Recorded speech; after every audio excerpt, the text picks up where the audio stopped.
Ya, Assalamualaikum warahmatullahi wabarakatuh. Selamat pagi anak-anak semua.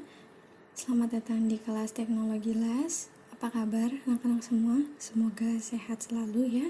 Ada pepatah yang mengatakan bahwa tak kenal maka tak sayang. Oleh karena itu, izinkan saya memperkenalkan diri. Saya Fana Sabila selaku guru untuk mata pelajaran teknologi les.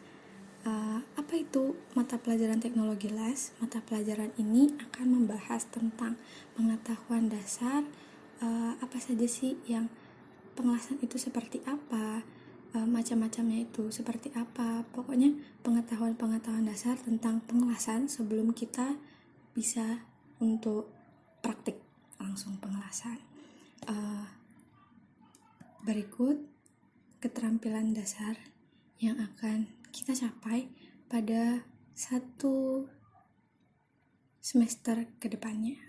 Yang pertama itu memahami konsep dasar dan kegunaan pengelasan, yang kedua memahami klasifikasi pengelasan, dan seterusnya. Ini ada sampai 10 ya, 10 keterampilan dasar yang kita akan pelajari perlahan dan bersama-sama. Selanjutnya, untuk pertemuan ke-1 ini atau pertemuan pertama ini, keterampilan dasar yang akan kita capai itu hanya 3. Yang pertama itu memahami konsep dasar dan kegunaan pengelasan, yang kedua memahami klasifikasi pengelasan, yang ketiga memahami jenis-jenis pengelasan. Dan tujuan pembelajaran pada pertemuan pertama kali ini yaitu peserta didik dapat memahami konsep dasar dan kegunaan dari pengelasan. Yang kedua, peserta didik dapat memahami klasifikasi dari pengelasan. Yang ketiga, peserta didik dapat memahami jenis-jenis pengelasan. Oke, selanjutnya kita mulai dengan apa itu pengelasan. Seperti yang kita tahu, pengelasan itu adalah proses penyambungan dua atau lebih logam ya. Penyambungan logam bisa 2 atau lebih dengan cara mencairkan sebagian logam induk dan logam pengisi dengan atau tanpa logam penambah atau logam pengisi untuk menghasilkan logam yang kontinu atau logam yang tersambung atau yang terhubung. Apa maksudnya dengan atau tanpa logam penambah? Pada dasarnya, proses pengelasan itu juga bisa dilakukan tanpa menggunakan logam penambah, itu maksudnya. Baik, dan selanjutnya itu macam-macam sambungan. Seperti yang sudah dibahas tadi, bahwa pengelasan itu adalah sambungan 2 atau lebih logam. Nah, sambungan itu ada apa saja sih sebenarnya? Sambungan itu adalah ada sambungan tetap atau sambungan permanen dan sambungan tidak tetap. Sambungan tetap atau permanen itu harus dirusak untuk dapat melepasnya. Jadi ketika sudah disambungkan, untuk melepaskan kedua logam tersebut, kita perlu merusaknya. Nah, sedangkan sambungan tidak tetap, itu tidak perlu dirusak. Jadi bisa kita dapatkan logam yang masih baik-baik saja keadaannya. Contoh sambungan tetap itu adalah las. Sedangkan contoh sambungan tidak tetap itu ada baut dan kelingan. Selanjutnya, kenapa harus dilas? Kenapa tidak dibaut saja? Kenapa tidak menggunakan kelingan saja? Itu karena beberapa alasan sebagai berikut. Yang pertama, sambungan dengan menggunakan las itu jauh lebih kokoh atau lebih kuat. Seperti yang kita ketahui, proses-proses penyambungan dengan menggunakan las itu biasanya menahan beban yang lebih berat daripada sambungan yang disambungkan dengan menggunakan baut itu. Dan yang kedua, beratnya lebih ringan. Jelas lebih ringan karena pada saat proses menyambung itu kan kita menggunakan logam pengisi. Nah, logam pengisi itu tidak lebih berat daripada menggunakan baut. Karena ketika kita menyambung, kita butuh beberapa baut untuk menyambungkan plat yang satu dengan plat yang lainnya. Kita butuh nggak cuma satu, kita butuh berapa, 2 atau 3 gitu kan. Jadi otomatis sambungan dengan menggunakan baut atau kelingan itu jauh lebih berat, sedangkan yang menggunakan las itu jauh lebih ringan. Dan yang ketiga itu efisiensi waktu. Kenapa waktunya itu lebih efisien, karena ketika kita menyambung dengan menggunakan baut atau kelingan, kita perlu dibolongi dulu kan, dibor dulu plat-platnya, sehingga kita memakan waktu yang lebih untuk membolongi plat-plat tersebut. Jadi dengan menggunakan las kita tidak perlu membolongi, hanya perlu dibersihkan sedikit lalu disambung, dan sambungannya jauh lebih kokoh. Begitu. Selanjutnya, kegunaan las. Kira-kira apa saja macam-macam kegunaan las yang biasa kita lihat? Yang pertama itu saya ambil contoh adalah tiang listrik. Bukan tiang listrik sih, lebih tepatnya tiang lampu ya. Karena pada proses pembuatan tiang lampu itu di bagian base atau bagian bawahnya itu, ini kan bawahnya base, lalu atasnya adalah pipanya, tiangnya itu kan. Nah, di bagian base dan pipa itu disambungkan dengan menggunakan pengelasan. Nah, selanjutnya itu seperti yang kita ketahui, gerbang-gerbang atau pagar-pagar yang terbuat dari logam itu biasa disambungkan dengan menggunakan pengelasan. Dan yang selanjutnya itu ayunan, kerangka ayunan ya, terus kerangka perosotan. Nah, itu juga yang biasa ada di taman kanak-kanak, itu biasanya menggunakan proses pengelasan semuanya gitu.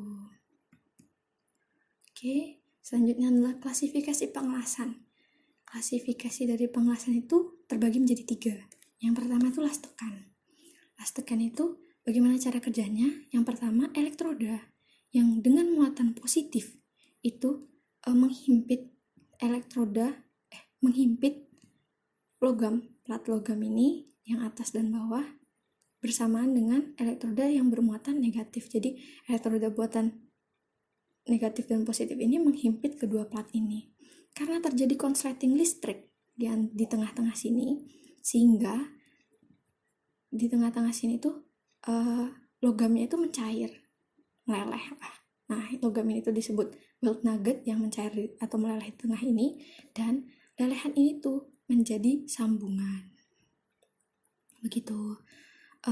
Inilah yang disebut proses penyambungan tanpa menggunakan logam penambah, karena tidak ada logam penambah kan di sini, hanya mencairkan kedua induk logamnya saja.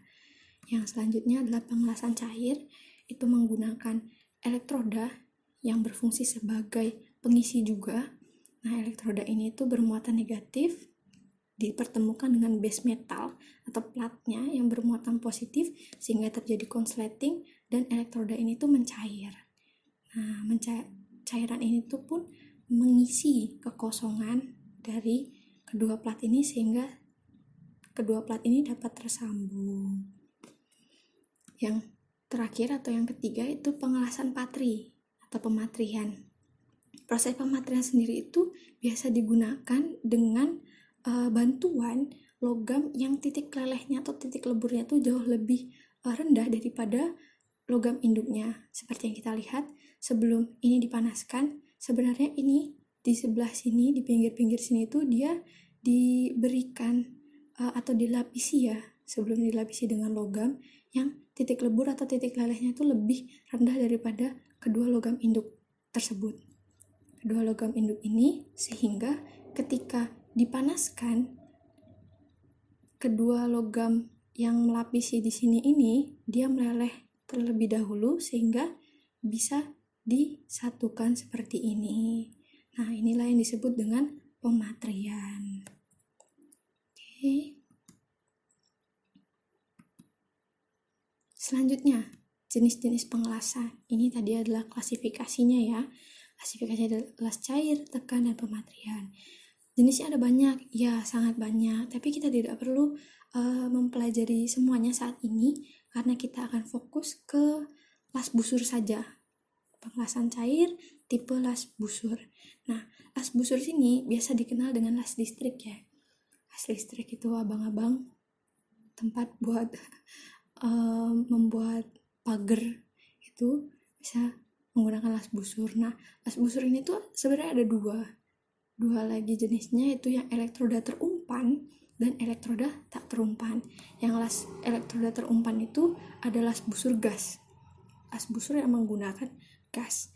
Nah, di sini ada dua jenisnya lagi, las MIG atau metal inert gas, atau di buku-buku biasa ditulis itu GMAW atau gas metal arc welding. Itu dia las yang menggunakan gas mulia sebagai untuk mencegah oksidasi pada saat proses pengelasan. Dan di sini yang kedua adalah las busur CO2. Nah, las busur CO2 ini atau biasanya kita kenal dengan las karbit ya.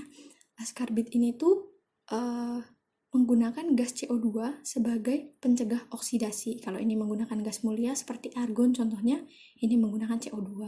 Nah, di sini las busur dan flux. Las busur dan flux itu apa?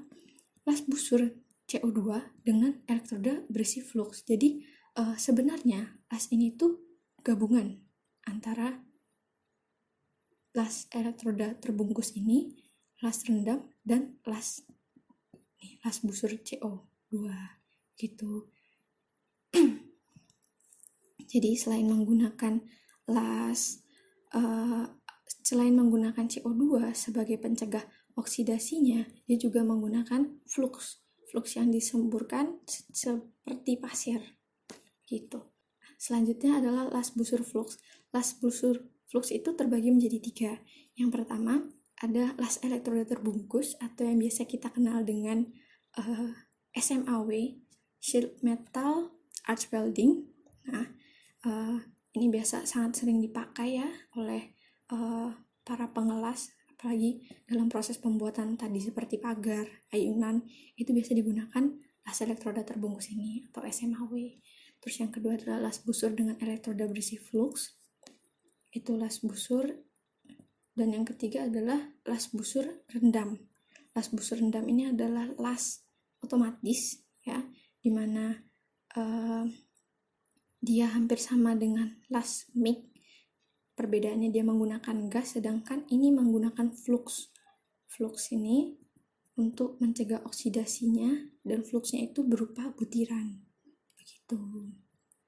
Dan yang terakhir yaitu las dengan elektroda tak terumpan, itu adalah las TIG, las tungsten inert gas, atau biasa dikenal dengan GTAW, juga gas tungsten arc welding. Nah, dari banyak pengelasan di sini, kita hanya berfokus pada 3 ke depannya, yaitu yang pertama adalah las MIG atau GMAW, las elektroda terbungkus atau SMAW, dan las TIG atau GTAW.